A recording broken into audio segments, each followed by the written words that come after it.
It's 11:59 at Radio Free America, and this is Uncle Sam with music and the truth until dawn. Right now, I've got a few words for some of our brothers and sisters in the occupied zone. The chair is against the wall. The chair is against the wall.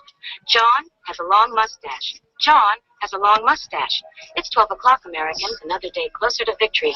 And for all of you out there on or behind the lines, this is your song. Alrighty. You're listening to the Daily Gun Chat Show. Join us live each day during the week, starting 3 p.m. Eastern, noon Pacific. We're all about guns and all things gun-related. Today we'll cover air gun technology, getting the most out of a gun show, and possibly the weekly wrap-up, along with our ongoing features.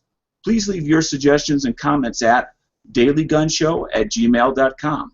You can find this podcast afterwards on YouTube, iTunes, and Stitcher Radio. Our co-hosts today are myself, Just Dano, Island Z, Biker Bob, and of course, gun websites. Any news to mention before we start? Didn't hear anything big or anything. Right on. For picking up the reins and running the show like this. It would definitely be difficult in the vehicle. So thanks, Dano. Yeah, well, you're more than welcome. And for those out there, we are having some technical issues that we're trying to resolve today. So thanks for bearing with us. Yeah. Yeah, thanks. What he said. So since we don't have much for the overnights, let's get right into the first topic today, which is on Friday is the alternative gun topics, and today we have the current state of air gun technology. Yesterday the movie of the day was the Christmas Story, which is about the Red Ryder BB gun. That technically classifies as a air gun, of course. The first air gun was what? The Lewis and Clark expedition? Does that sound about right? Godardi or something like that? Yeah, I'm not sure. But since we're talking about the current state of air gun technology, everybody realizes that that includes BBs, but mostly pellets these days. The four most popular small bore pellet calibers are basically that .177, .20, or basically the 177, the 20, the 22, and the 25. So that is basically the caliber of the projectiles. They do have much larger calibers these days. Bob and I were talking. Yeah, Bob and I were talking earlier. They do have 45. They have 357. Basically, they have a 50 caliber called the Dragon's Claw. Basically, some of the ones that I saw that were used for hunting were the 357, and they were taking hogs with those. Now, those ones I've seen, because basically, okay, you had the Crossman back in the day that literally you pumped the handguard, and that's what got pressure up. They had the ones that literally you would just cock it, and it was a spring, like the single shots. They also had then the CO2 cartridges. Everybody is familiar with those. The little CO2 cartridges, you usually plug those right in, you get so many shots. Basically, towards the end of the cartridge, of course, the shots aren't going out at quite the same speed as when it was full. And now they have the ones where it has the tube, you fill up the tube, whether it's with a bicycle pump, a scuba tank, air compressor, basically all of that. Basically, the ones that I've seen them hunt the larger game with have all been the new stuff where it actually has its own little air tank in it, and you get however many shots. And I have seen them take hogs, and I've seen them take bighorn sheep at distance with those. So. Oh yeah, I mean they're getting the performance of a of a regular cartridge out of those things. The one I saw where he shot a hog, I think he was using like a 45 caliber. It actually blew right through the hog. You could see the round impact on the other side of the hog, and it just dropped it. And it was a big hog. And usually with that, all you're ever going to get basically is the crack of it breaking the sound barrier. But other than that, there's no sound other than that. Well, I've heard some just regular, they get the fairly common ones now are like a 177 or a 22 caliber that actually does get up to around 800, 1,000, even a little bit higher, 1,300 feet per second. Definitely. My Crossman Fury that I have is 1,200 something feet per second is what it said when it was new.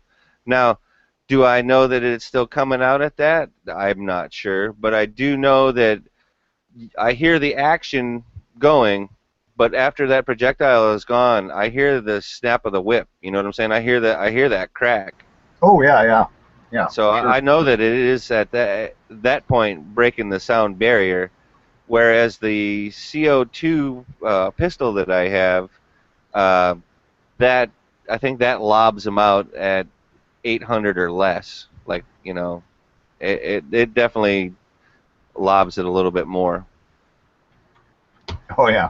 I mean, I should say it doesn't lob it more, but it lobs it. It doesn't go as fast. Yeah, when I was a kid, I had a 22 caliber break action barrel one, and I think it was a Crossman, but you could literally see the pellets going through the air. Oh, as they travel. Yeah. See, that was one of those Christmases I ended up getting the one that looked like a 45, and and it wasn't gas powered. It was still spring and everything. And when you flipped up the front part where the sight was, you could either put a BB, a pellet, or the darts. I don't know if you remember the ones with the darts. Oh yeah. And that one you could definitely see the projectile lobbing. Oh yeah. I had one exactly like it. It was the shits, but it looked real. Oh, that was the thing. It was all big and heavy, and it was about the right size and everything like that.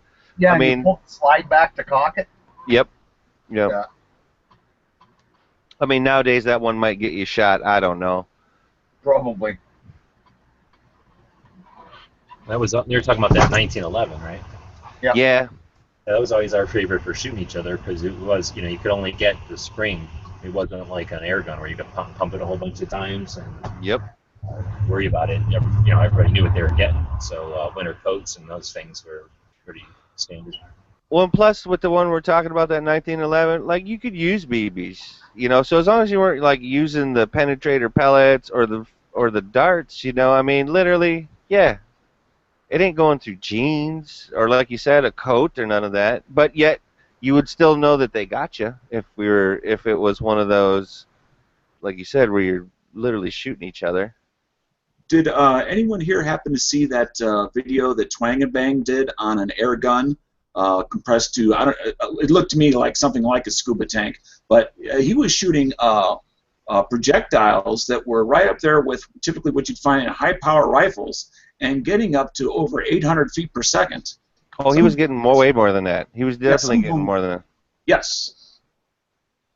I mean, it was really impressive. Well, like we were saying, I mean, there's people hunting bighorn sheep and wild boar and deer. Yeah, they can be used for larger game now. Because it's still going to launch that, say it's a 357 projectile. It's still going to be anywhere. Like I said, my cheesy little Crossman rifle that I have is 1,200 feet with the 177s. If it's going to be geared more for the heavier caliber, I bet you the 357. Actually, let me look it up before I say it, because I'm going to guess that the 357 caliber one shoots it at, I'm going to say, close to 2,000 feet per second. So that's my guess, but I'm also now going to type it in and actually see what it says here. Because I believe that's a Benjamin Bulldog. Let's see. Blah, blah. Trophy. The Bulldog trophy game. What do we got? What were you saying, G? Did you get my link in the side chat there? I have to look. I did not. I did not see it either. In the internal? It didn't happen? No, sir. Oh, okay. No, I didn't see it either. Okay, here's a link for our friends on the outside. Here's one for our friends on the inside. Okay, so this dude's overall length 36 inches, which is nice. Short, small. Let's see, looking for 57, 5-shot magazine. Oh yeah, Jim it's not Schechter. they're repeaters Oh now. wow. Wow, you're right, Dano. This one is only 800 feet per second, so I guess I'm totally wrong on that. I thought it was much faster than that. Still, that's moving out there. That's Oh, like it's. a 5 ACP. I was gonna say that's shooting. That's definitely shooting a 1911. I don't recall the bullet weights, but exactly. But I know that they were up there in your typical high-power type grains. As far Well, as they're trying to say this one that shoots that 800 feet per second, 200 foot-pounds of energy, is using the Benjamin Extreme air gun, which is a 145 grain hunting bullet, right. which is heavy. Think about it. That's a 145 grain projectile coming out of your air rifle. Now, granted, they do want about $1,000 for that Benjamin Bulldog. Yeah, they've got some coming out of South Korea that are really impressive. Can't remember the names now. Well, and then there's also Pyramid Air, and I think that dude has been on. I'm trying to remember what. Do you remember G-Webs what one tank was representing? I think he was even on Charles's show one time when they were doing that, and I want to say it was Pyramid Air or something. I wish I remembered because he Charles had him on his show. But yeah, apparently it goes all the way up to 50 cal, which is insane. I think that's the Dragon Slayer. I'm sorry, Yeah, G. the Dragon's Claw. The Dragon's Claw is the 50 cal one. That one's by like a guy's name, like Sam Young or something. Sam We Yang. shot that one a while ago with Charles. Sam Yang, yeah. And that I don't know how many years ago. It's got like 1 million views on that video now, but it's a 50 cal air gun. I think it's 680 feet per second or something. That's pretty insane. Yeah, you fill it with a scuba tank. Charles hangs out with the guy from Shotgun News. I think it's Shotgun News. The air gun editor for Shotgun News is like Beeman or Crossman or somebody's like rep guy or whatever, like industry guy. And he writes a lot of air gun articles and stuff. So anyway, Charles is good friends with him. He's been on the show lots of times. And I think he took them up with that thing to try it out one time because it's an elaborate thing. I don't know what it costs, but like say you need you need scuba tanks and all kinds of fancy valves. Yeah, but for example, somebody like me, I have a scuba tank, and it would literally just take a different valve, really. A low-pressure inflator is probably what it would be required.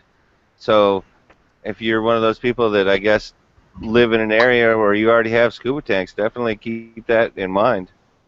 Well, I knew a lot of guys who played paintball used to have their own scuba tanks for filling their guns because they I wanted suppose, yeah. air rather than CO2. And that post that I just linked out there, gentlemen, in the YouTube and Gun Channel side, I think that's one of G's videos on the 50 cal, the Dragon's Claw, yeah. And you can see it in action. It's awesome. And it's not as big as I thought it was going to be. I thought it would be like bigger, longer, you know, I don't know. I don't know why I think that. I guess just because it was that big of a caliber that it would want more barrel or something. Yeah, it was just like a regular air rifle, really, a regular rifle. Yeah. A lot of comments on that video. People either love or hate the idea of big bore air guns. Well, I just added to the thumbs up on it. I might definitely be able to put a comment in the future here. Yeah, I really like the idea of them. I'd love to get one of the big, you know, either 45 or 50 cal. I mean, that would be a hoot. And, you know, it should be reasonably inexpensive to shoot once you've, you know, got the tank and... Exactly. Well, here in the United States, I don't know of any state that says air guns are guns. There probably is. There is. For the most part. One of them might even be Minnesota. Yeah. Well, here in Canada, if it's over 500 feet per second, it's considered a gun. Really? Right. Now, do they use the term gun or do they use the term firearm? Yeah, I think they use the term weapon or something. Okay. So they get around it by not necessarily, calling it a firearm, which clearly it's not, right? But they get around it by saying, "Oh no, that's a weapon. That's a weapon." Yeah. Jerks. Yeah. But yeah, I might just pick up one of the 177 cals that'll push them out at 1,300 feet per second because. Man, I love mine, dude. I'm able to actually shoot it in my yard. I have a little setup for it and everything like that, and it doesn't bother the neighbors. I shoot it into the backstop that I made for it. I mean, if I can't get to the range and I just got to have a little bit of trigger time, and I mean, no, it's not going to do anything for recoil impulse at all, but let me tell you, the breathing and the trigger pull, that discipline is definitely there. Oh, yeah. Yeah, if anything, it's more important. Well, it's just as important anyway. Now, granted, I don't have the distance I want that I would have at the range, of course, to be shooting that thing, but it's good. It's good fun. I'm glad that this topic was in here because I truly enjoy air guns. Like I said earlier, I have like the 357 one that literally the little revolver thing rotates and everything like that, and it's a 10 shot and. Oh yeah, those are cool. A buddy of mine had one like a cowboy gun, like that, but he couldn't hit shit with it because had. And that may be the only Python replica that I ever owned because it is the Colt one. Oh, nice. But yeah, and it's interesting because that's a break top and everything like that. But again, it's just fun. That's not for anything serious.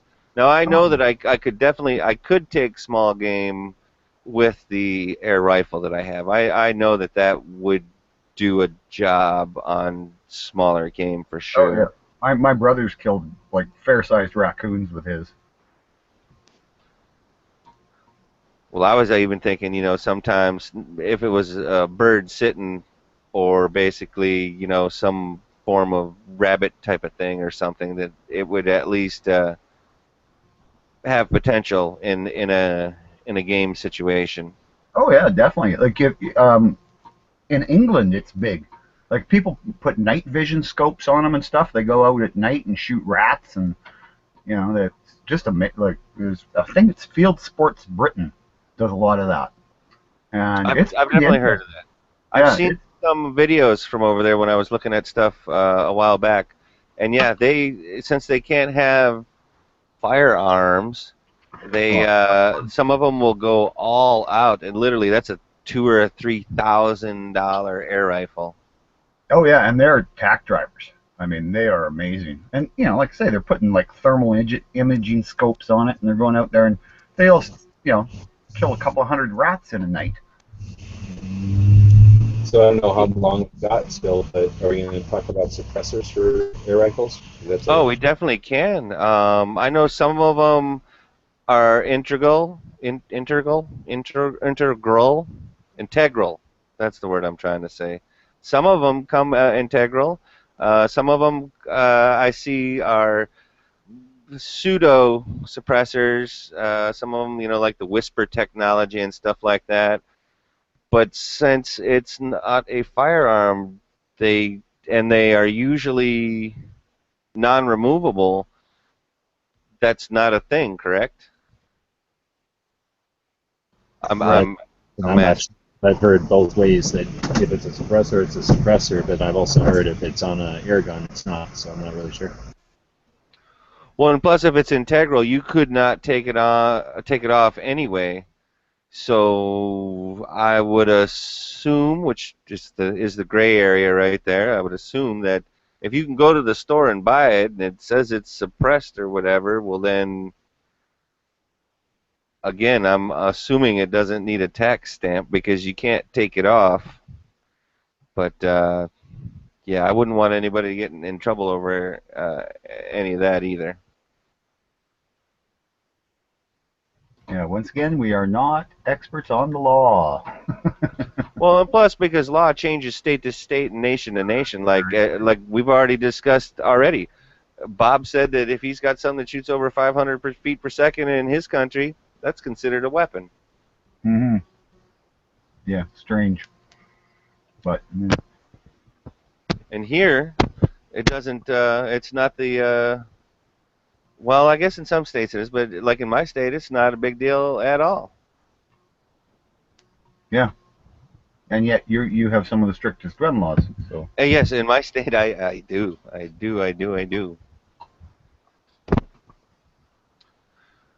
Well, anybody else got anything to put in about their opinion of suppressors on the air guns? Let's see if we got anything going on out in the chat. Just talking about the very competitive sport in the UK. Yeah, Michigander mentioned that he thought that they could get up to 1,100 feet per second with the Air Force air gun. Yeah. Oh, yeah. And I'm not even sure what caliber that one was. Let's see. Oh yeah, I've seen these. I want one of these, and that's the 45 caliber one. But they have what? Oh wow, 308, 357, or 45, up to 1,100 feet per second. That's pretty nice. And they're taking, what is that? That's not a Gazelle, but it's one of those ones with the spirally horns. I mean, for those of us that live in states that are where we are denied NFA items, this is an option for us.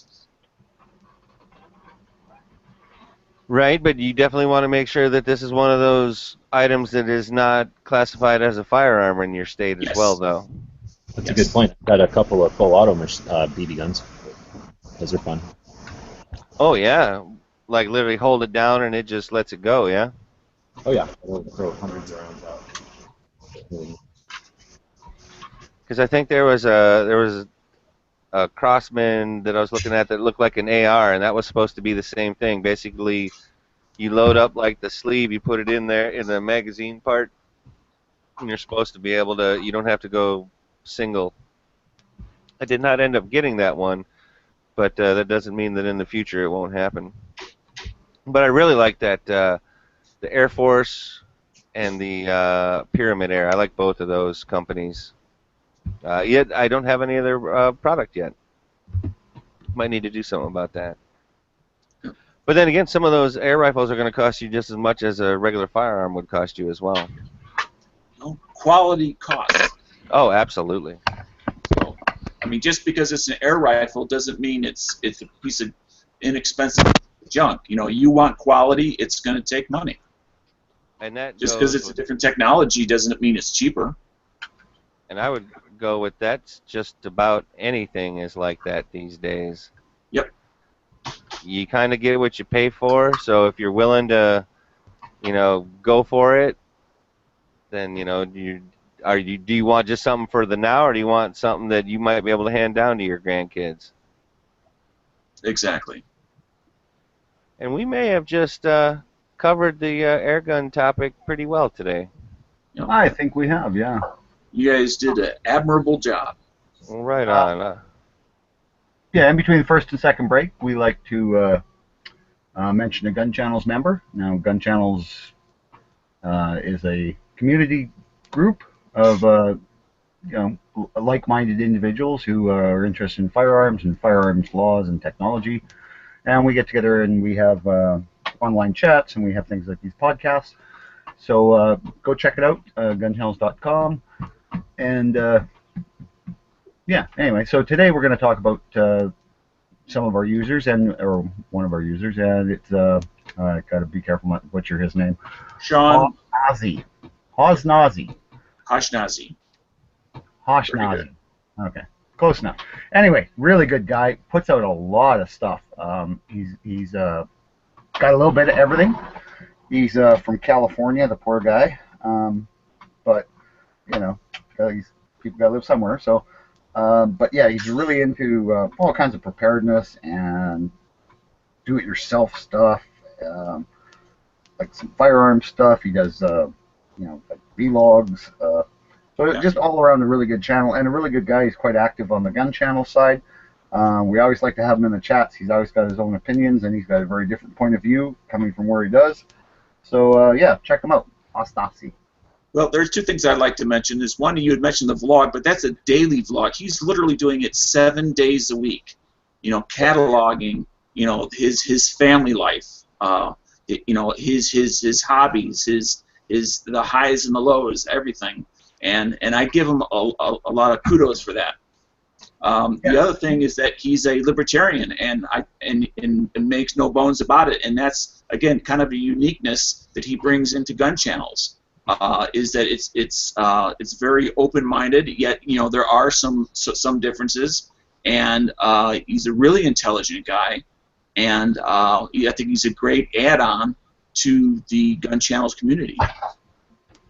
One of the things that I really like about Hosh is, of course, being on gun channels, we're going to talk about guns and stuff like that, and he definitely has rekindled my interest in the clay shooting sports and stuff like that. Now, granted, I'm sure I'm not going to end up with anything similar to what he uses anytime in the near future, but maybe someday. But also the other thing that I like, though, is like he's right there when we want to talk about home brewing or ham radio, or like Bob was saying with the prepper stuff, or just sometimes just the out and about travel blog kind of a thing like he's doing, where he's just like you said, the vlog and all that kind of stuff. Like, you're always going to get something, and it's usually pretty dang good, and it's definitely a pleasure to have him around when he's able to. He's definitely what was the one he went to? Was it VidCon just recently? And brought back all types of tidbits of information on improving the video experience, or your channel, or how to make things better, and all kinds of stuff. Is that relatively accurate, G? Yeah, like YouTube does that once a year. He went for the first time this year, and like I say, took all that info and brought it back to all of us. Pretty cool.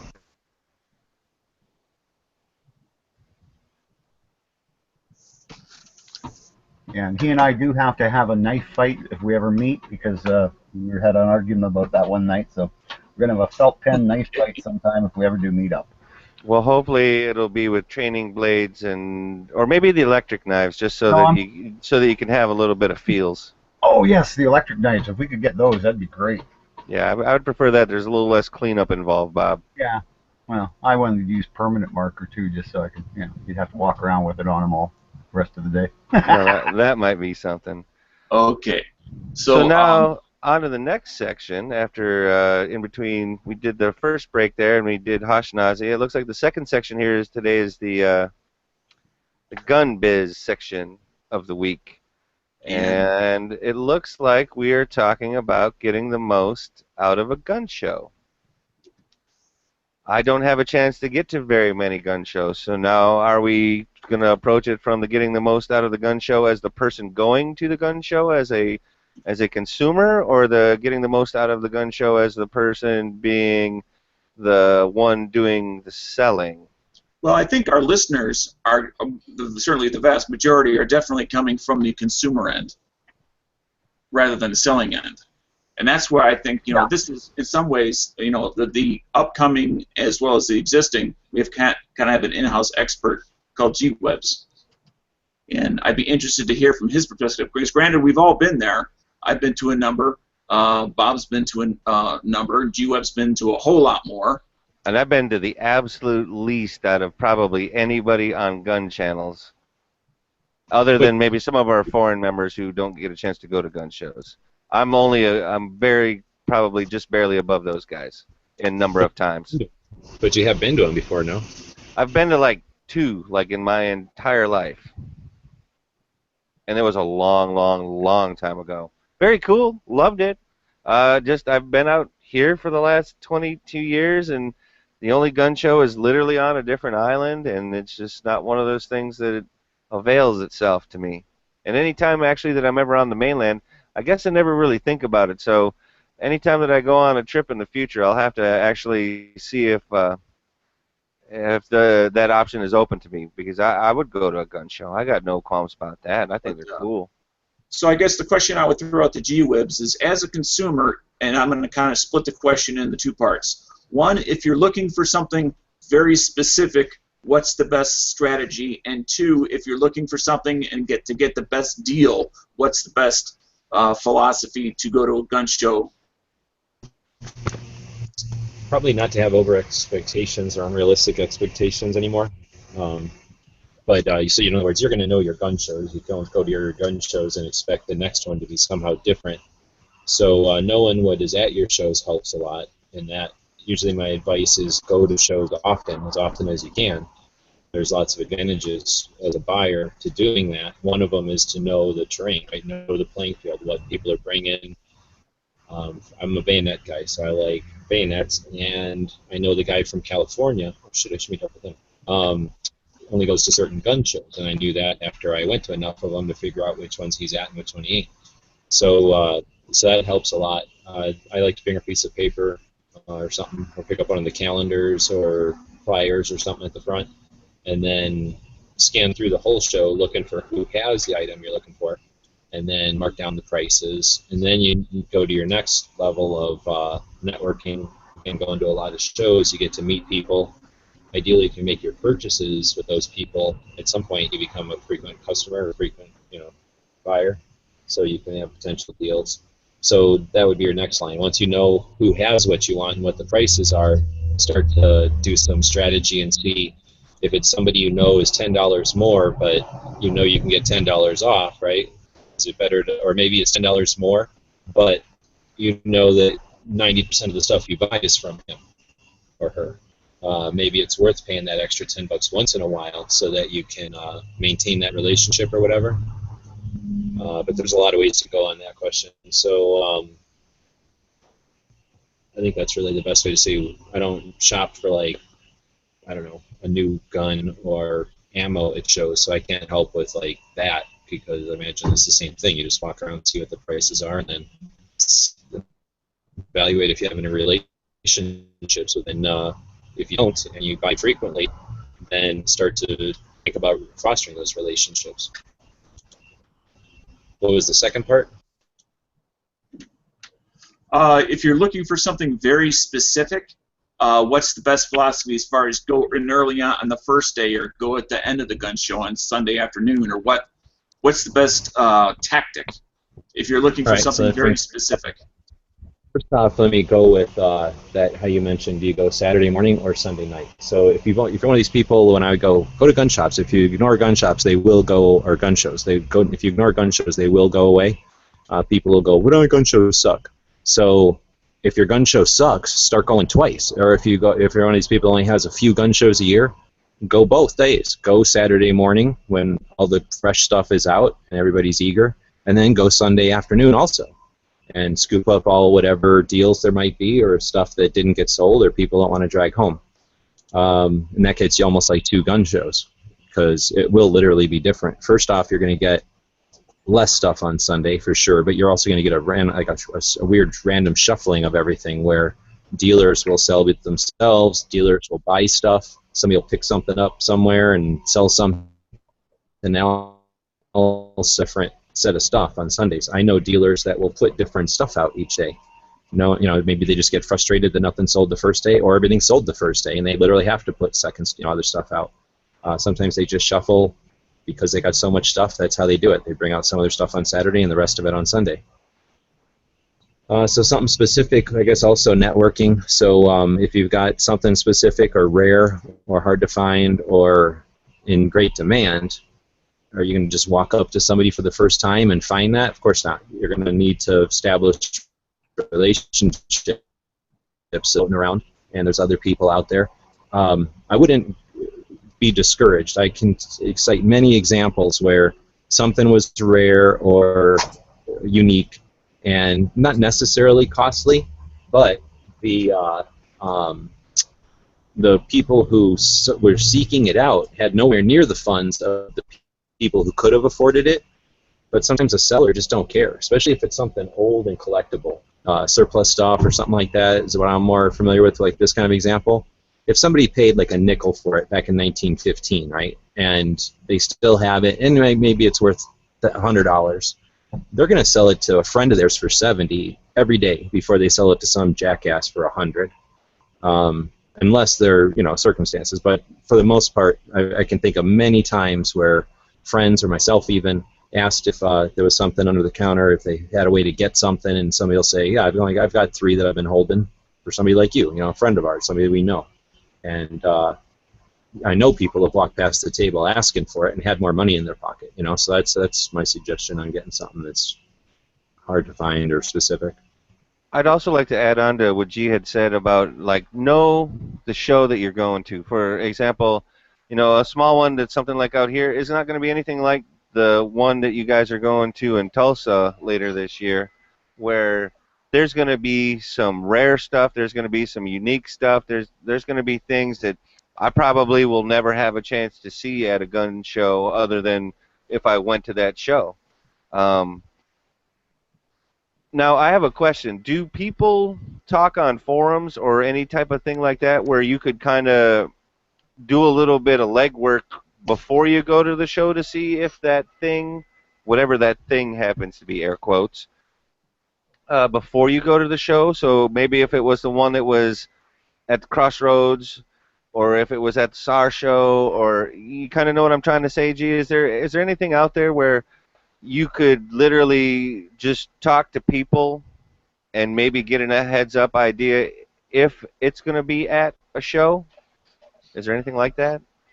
Or would the forums be that place? There's not like a gun broker or a forum for that. So you're going to get a show is made up of a promoter, and then the facility can be important, but the promoter, and then, like, in other words, Crossroads does shows at the Arizona State Fairgrounds. Some of those shows are outside in the buildings, rink or whatever, the hockey rink. So there's different people who show up to different ones of those shows, like different vendors. Old people are not going to that outdoor show for the most part, and then some old people will only go to that outdoor show. I should say people that don't like the heat aren't going to the outdoor show, and people that have air conditioning go to the other show. And I'm talking vendors. So anyway, you've got your promoter, you've got your venue, and you got your vendors, and those vendors are gonna all be on their own. Every single one of them is a unique entity. So some of those people are online, some of them are stores, some of them hate the internet, that's why they go to gun shows. Some of them fear the internet, so they'll never go online, and if you tried to approach them that way, they would think less of you. So no, there's no like gun broker for gun shows. If there was such a thing possible, trust me, I would have already been working on it. I know you would. But I just don't, I'm not trying to be pessimistic, I just really don't think at this point it would work. I'd love it to be where gun broker, and gun shows kind of mix together like a Reese's Peanut Butter Cup. But in other words, to allow if there was a nationwide gun show online somehow, I guess we'll work on that.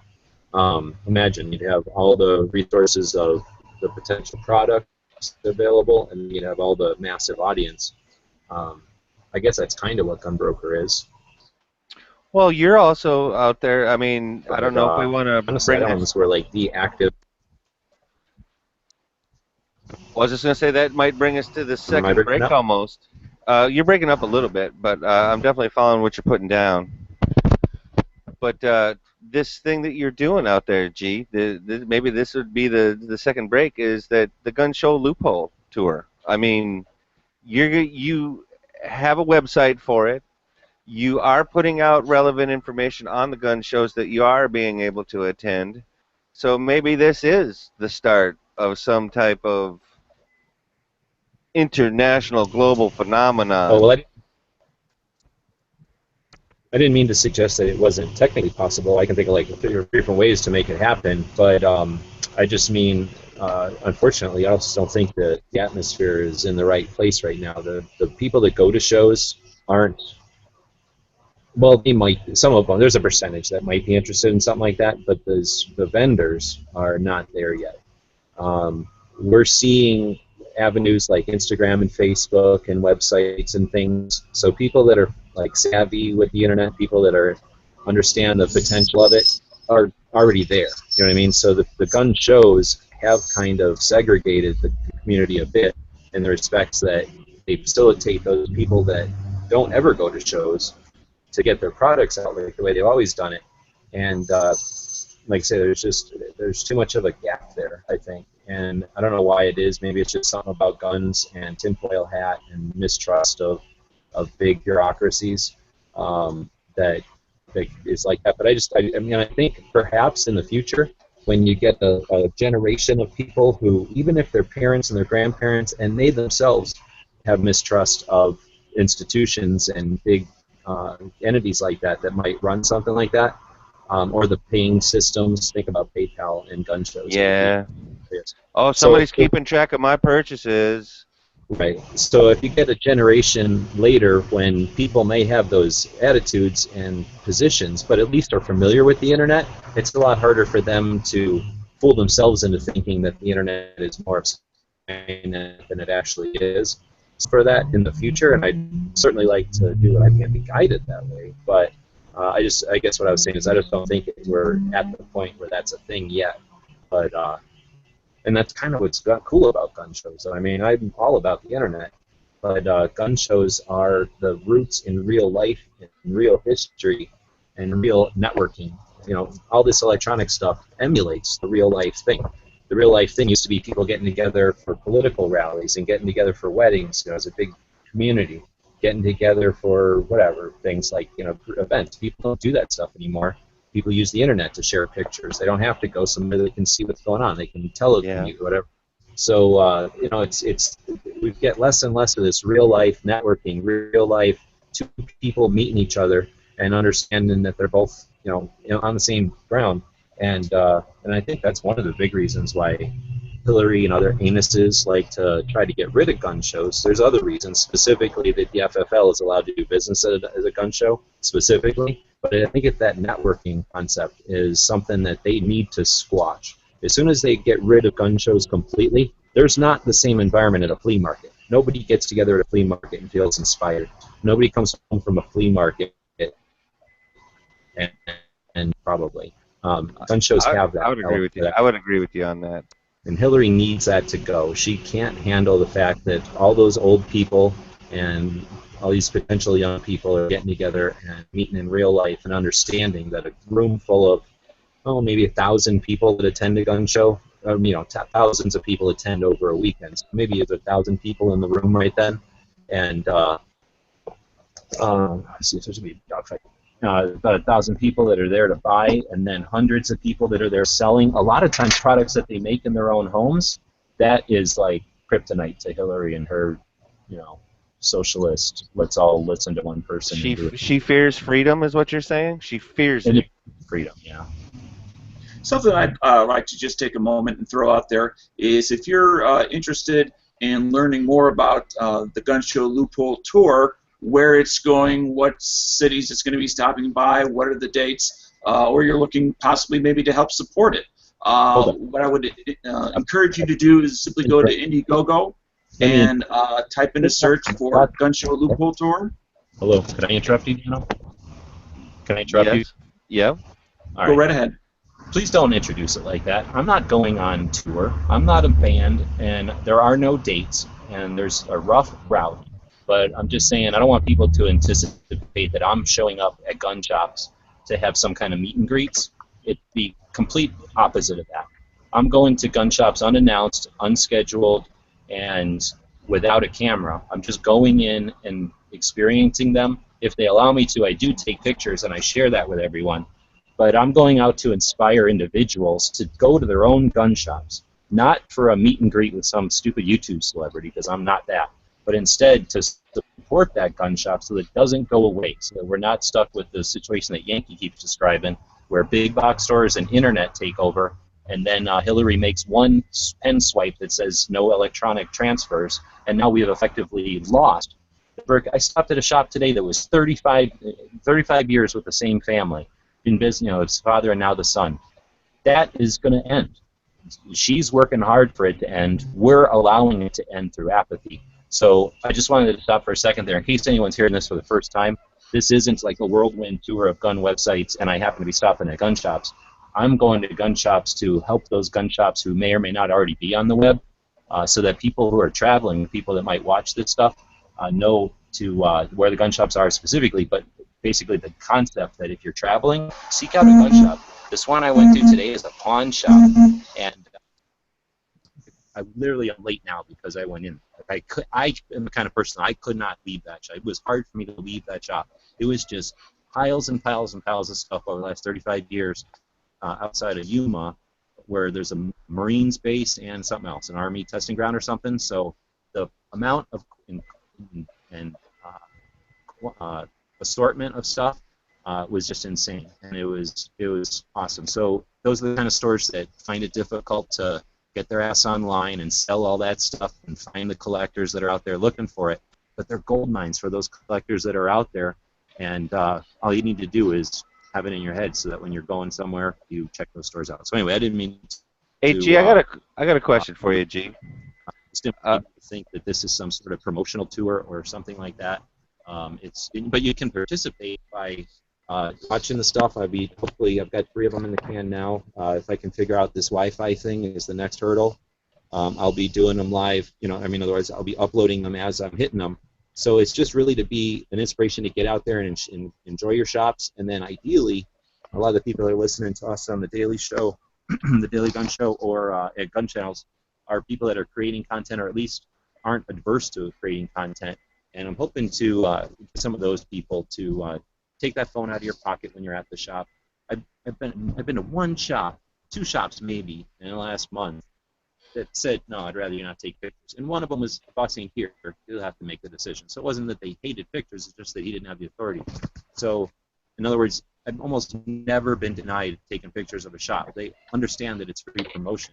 So I'm hoping to encourage people to do that, and that's the whole point of the tour. Now, I am definitely going through a quart of transmission fluid a day, so what is that, $4 a day? That will eventually add up. So I will be begging for cash to keep the thing going, but it's not just to meet me. In fact, you're not going to meet me unless I got some reason to meet you. I have no interest in meeting a whole bunch of 150,000 people that happen to be on YouTube. Most of those people are weird, and the people that I want to meet are going to gravitate to someplace like Gun Channels and have a conversation. I'm not the kind of person that's just going to wave at a crowd. I'm not going to create a crowd that I can wave at, and I have no interest at all in being waved back at. I know there's more money in that, but that's not what we're here for. So anyway, I just wanted to break in there and be rude and say that, just in case there's anybody out there. Since you're not going to be kissing babies and shaking hands, G, I have a question for you. Did you want to discuss, because for the gun shop of the day today, we had Northwest Arms in Las Vegas down. Oh, I guess we might want to discuss this in just a moment. Hey, Bob, are you ready to do the gun of the day, perhaps? Yeah, that's good. So the gun of the day is the Norinco. No, right. Well, I know it's a Norinco. I'm just trying to remember what the freaking number was. T97. Right. And Norinco, I have no clue what that is. What is that? T97. Well, it's the Norinco bullpup. It's a .223. Uses AR-15 magazines. It's very popular here in Canada because it's an inexpensive bullpup. And the advantage of using AR-15 magazines is, of course, you can get a pistol mag for the AR-15, which holds 10 rounds, and that's legal to use in the rifle. Of course, laws. So in that way, you can have actually 10 rounds in your rifle instead of just 5. But the magazine is clearly marked. It's pistol-only magazine, right? Have you seen one in person, or? Yeah, I actually got to shoot one a couple weeks ago when I was at the range. Well, give us a first-hand review then, Bob. It's got the worst trigger I've ever pulled. Okay. Well, yeah. I've heard that that's one of those things that seem to be consistent on most of those bullpups that I hear. It is. I think I talked about it with the Tavor too. Is that? Did I mention the Tavor anyway? Yeah, bullpups have bad triggers, and that's part of the design mechanism because it's long. Well, it's got a linkage and all that kind of stuff. Right. How smooth can you ever really get it? You know. You can get new trigger groups and stuff for them, and apparently that does make a big difference. I just think they're a really unique looking, very futuristic looking rifle. I don't think I have a picture of one anywhere. But yeah, and I think it's one of those guns that you guys probably don't really see much of, if at all. Oh no, because I think it was made after the Chinese ban, so I don't know that. Yeah, I don't know that anybody. Bob's saying he shot one of the Chinese bullpup AKs from Canada. Yeah, No, well, it's not an AK though. It's a T97. It's made by Norenko in 223. It's a version of their military rifle, but changed for consumer, semi-automatic only consumer. The Type 80, No, Type a Type 97. 81 bullpup. No, it's a Type 97. Oh. Is it all smooth looking, like wavy Yeah. looking? No, it's kind of. here's a link. Oh, you found a link? Yeah, I got a link. I'll I put it can't in. Yeah. I Just think another screen gun we're share. talking about. I can't click on the link, but I do want to say Bob's a jerk. Oh, okay. We're getting to shoot that. We can't. Well, I was kind of thinking the same thing. I was definitely a little bummed, but hey, what you gonna do? Yeah, it's an interesting. The big thing is it's inexpensive for a bullpup, and it uses those AR-15 magazines. And it's 223, so it's cheap to shoot. Some people love them, some people hate them. I think that's with most bullpups. Kind of people have that response for them. I would probably buy one if I, needed another type rifle like that. I was reading an article on that exact bullpup, and apparently I was looking at the picture and I had a certain reaction, and then I had started reading the article, and apparently it's not a unique reaction. As far as bullpups goes, it tends to be one of the least attractive to the eye. You're saying Yeah. it's ugly, Bob. Yeah, well, it is ugly. Yeah, but most bullpups are kind of ugly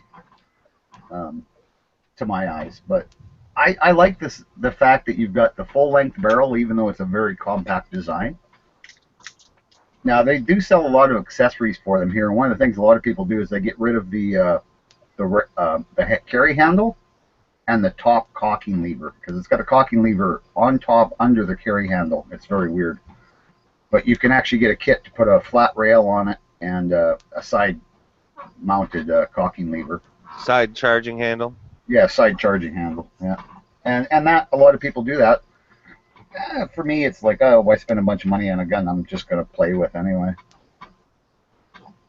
So I wouldn't do that. But I mean, To be Canadian. yeah, Maple syrup, flapjacks, and the T97. yeah. And I see if I could bring it down there with me, I would. But of course I can't because it's Norenko. Oh, you might be able to bring it down, but you sure as hell can't bring it back. Yeah. Yeah, if I maybe put it in the sewer tank of my trailer, I might be able to get it in. But yeah. I seen that in the movie. You don't want to do that, Bob. No, it seems like it'd be awfully messy. Now let's see. Hey, G, are you there? Are you solid on bandwidth?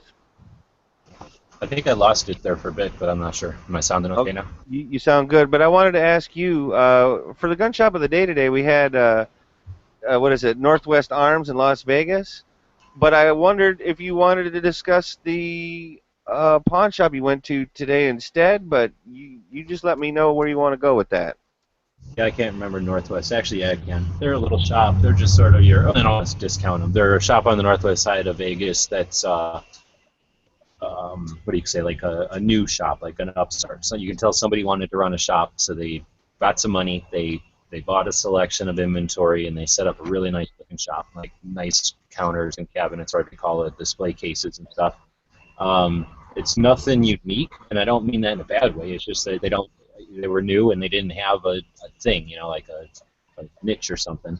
So just an overall, small to medium-sized shop. And shop in range or just shop? No, just a shop. And okay. Where it was in Vegas, it was, I think, for a while, maybe the one closest to the Clark County range. I don't think that's the case anymore.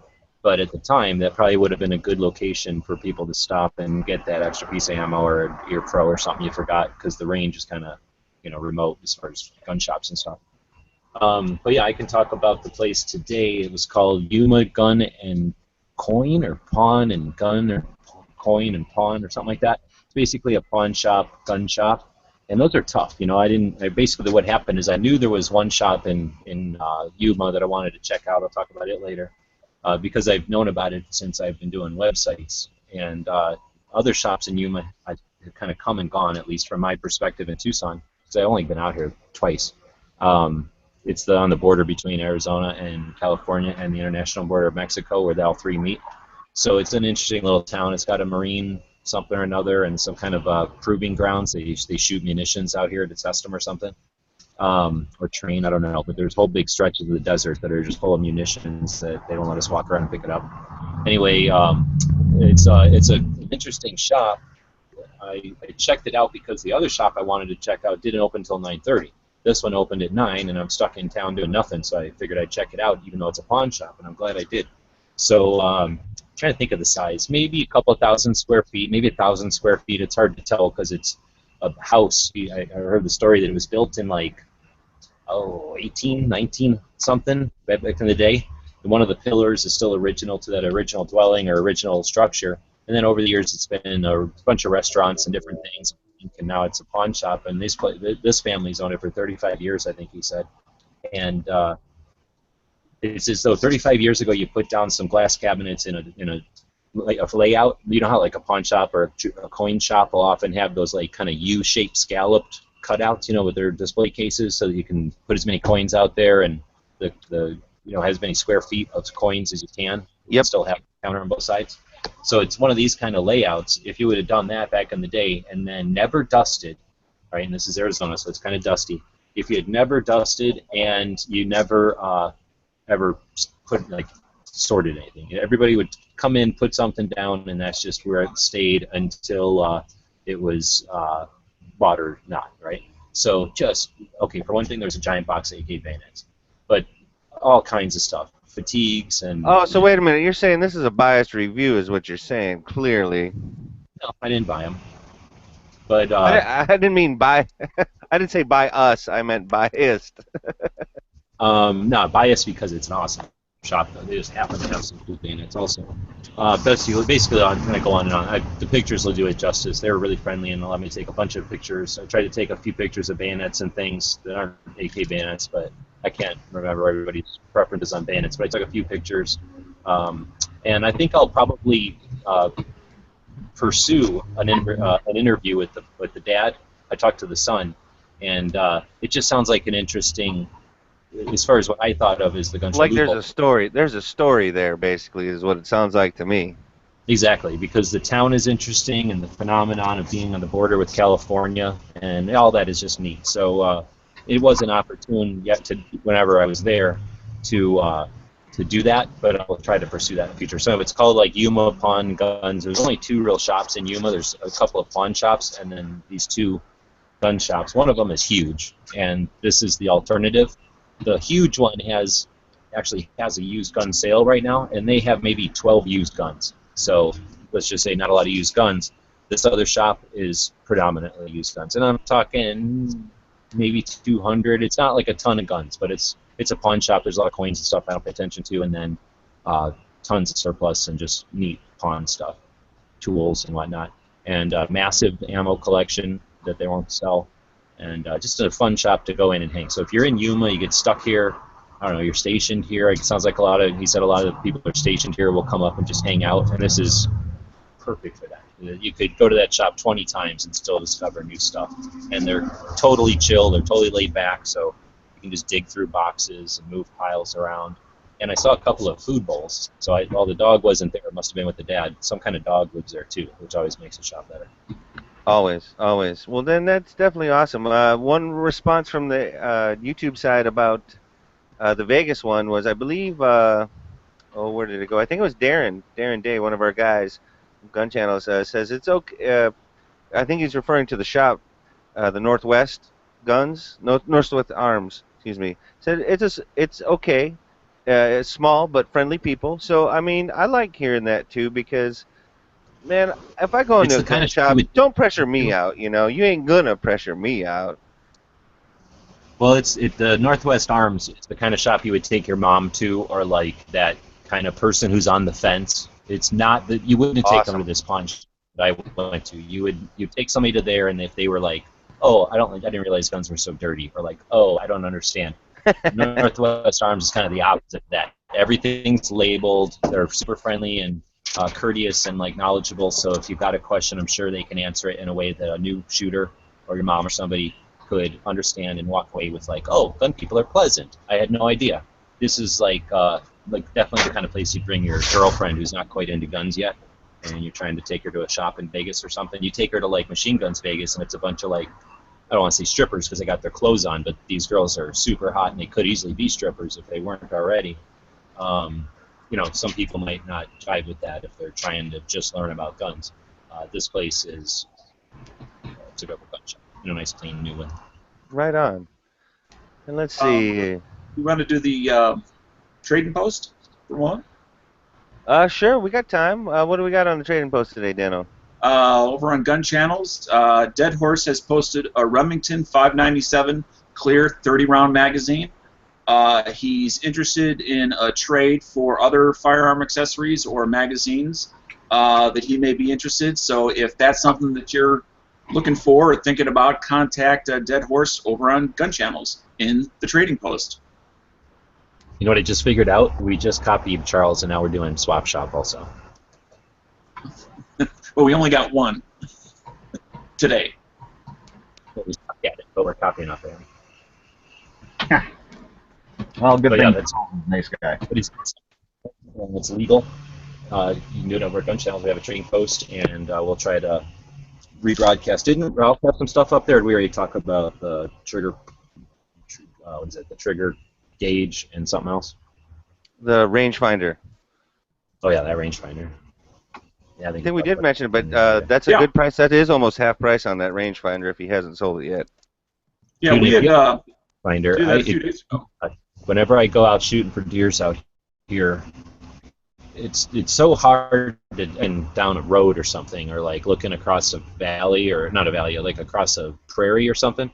But with the hills out here, I'm always like, oh, that's like 300 feet away, and then zap, it's like 700. So I'm like, there's without a reference in between you and the thing, I can't deal with it. I don't know how to do it. So as soon as we, especially for like archery, but for even for rifles, so knowing that distance and just being able to bring out a quiet thing, it's basically like a monocular.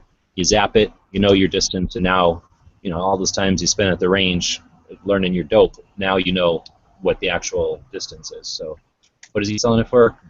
Like you said, half price. I mean, that's, I don't want to say it's a confirmed successful hunt, but definitely going to improve your odds if you're in hills.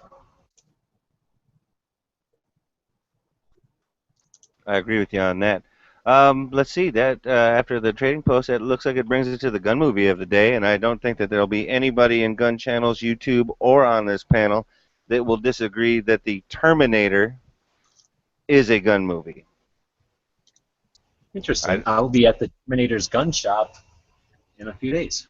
It's almost like a gun porn movie. When he walks into that gun shop. Oh yeah. And I heard an interesting snide remark from a little millennial, I'm sure, the other day when I was looking for that gun shop for the Terminator, because I'm gonna go there. And some dumb kid goes, "Why would the Terminator ask for a plasma and 40-watt range?" No, you know, Terminator. He knows what the hell's available, and I never thought about it that way. Why would he ask for it? He knows what's available. Because it might be available in the back room. Who knows? Well, I'm saying the Terminator knows what technology existed in 1984, and they didn't have that. So why would a Terminator or a massive computer sign that? Why would he ask for something that wasn't invented for years? Well, because it might have been supposed to be invented the next year, but because they changed the timeline by him coming back and everything, it didn't get invented. Dead on. I like that. Thanks.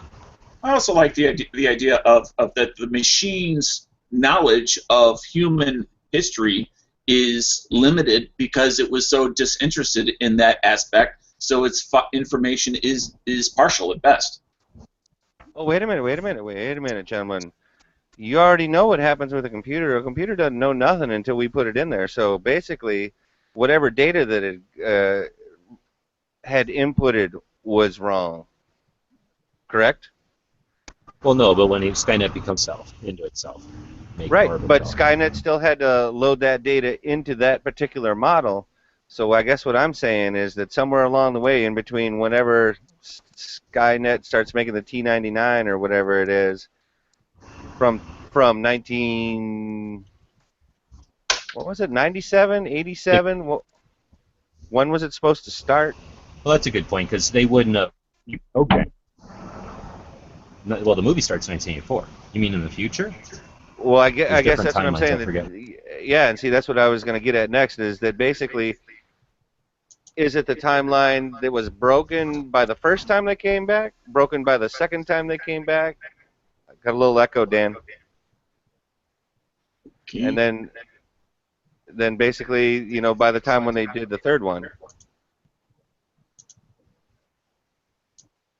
So who knows exactly what timeline we happen to be on, because then if you watch Terminator Genesis, you know, everything is fully rebooted and everything like that.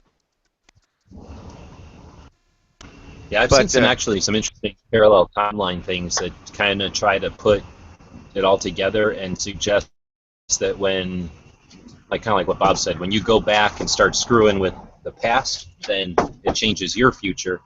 Whoa!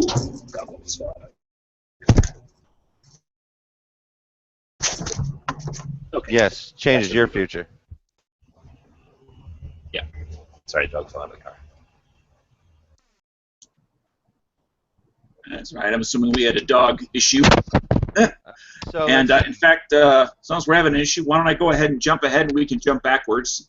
hold on, Dano. Okay. We're going to do the, would you recommend this movie, and where does this movie rank in your gun movies? Now, you don't have to have a number, but is this one that you would recommend to somebody? The Terminator, the original. Absolutely. Yep, I'll give it 2 thumbs up without a doubt. I'd never really realized how big those, what would that be, like a 100-ton press or even more, 1,000-ton press, whatever that thing was. I Right. didn't really realize how big some of those things got.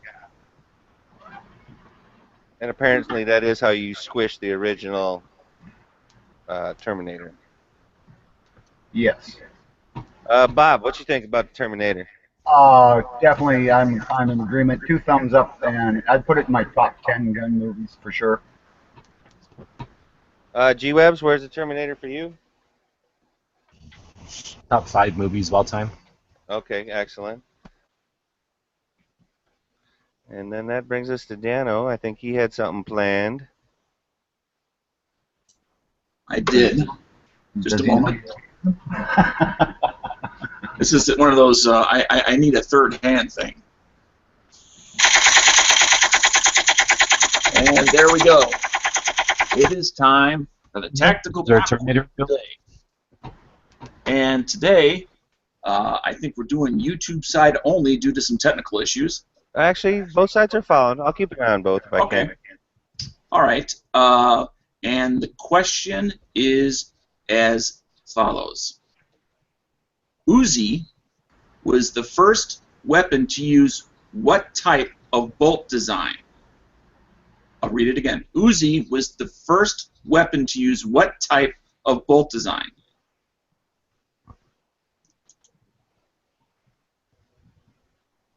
Yeah. Let's see. I'm watching gun channels here, kind of rooting on gun channels. I couldn't hear the question. What's it? The Uzi.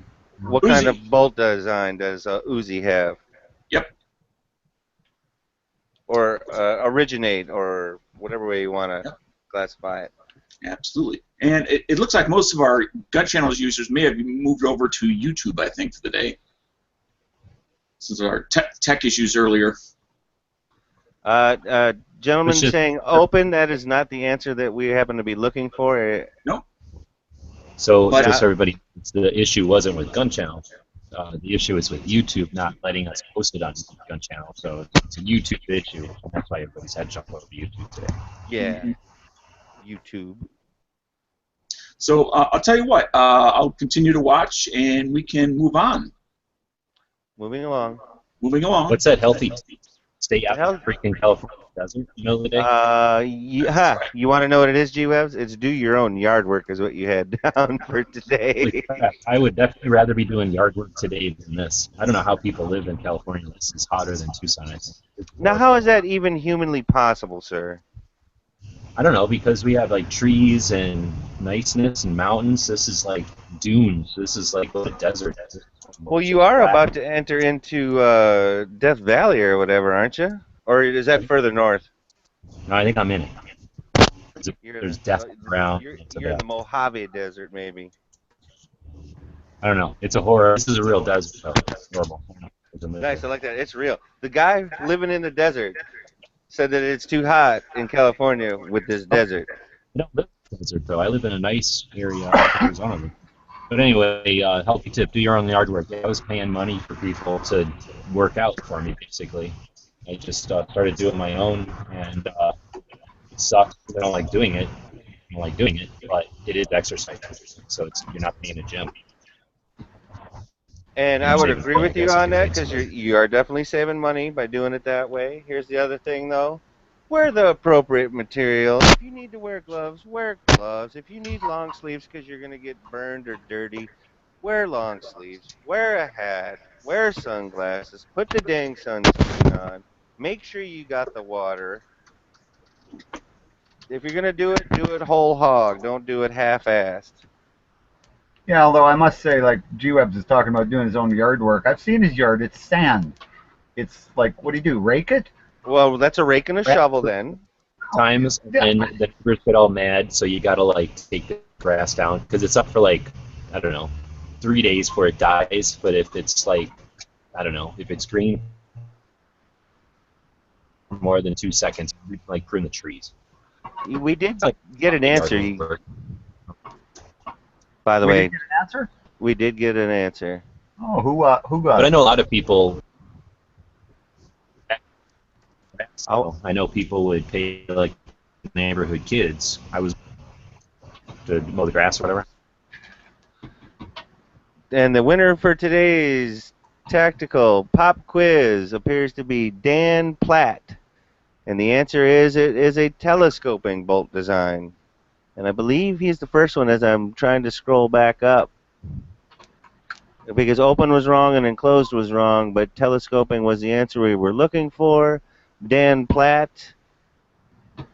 Congratulations. You are the tactical pop quiz hot shot of the day. We're going to put the link out there for you to be able to go to collect your prize pack. Dan Platt. And then let's see. We did the healthy tip. We did that. We did this. Yeah. Dan, are you ready for the Tonight on Gun Channels? Yes. Tonight we have the Edge of the Night, or the Edge of the Week, or the Edge, as we like to call them. No Heavy B this week, but he should be back next weekend. And then Saturday we've got Matt in the late afternoon, and of course prior to that we got Voices of the West. And then on Sunday there's Liberty Watch, America Armed and Free, and possibly None of that'll happen. something else later. Well, they might. Oh, the Sunday thing can happen, but yeah. But the Saturday Voices of the West may be discontinued for this week in particular. Yes. We shall see. Yeah. And then basically that leaves us with man, I think it's Bob's words of wisdom.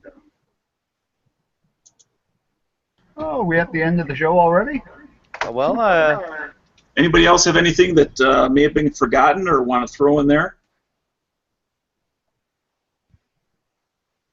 Yeah. What kind of viewers do we have today? I know it's been. We were up 15 right now. We had 20 something at one point. I guess point. I'll just mention that I'll just mention again, I'm going to be in California for the next few days. So if anybody knows of shops in San Diego, LA, let me know.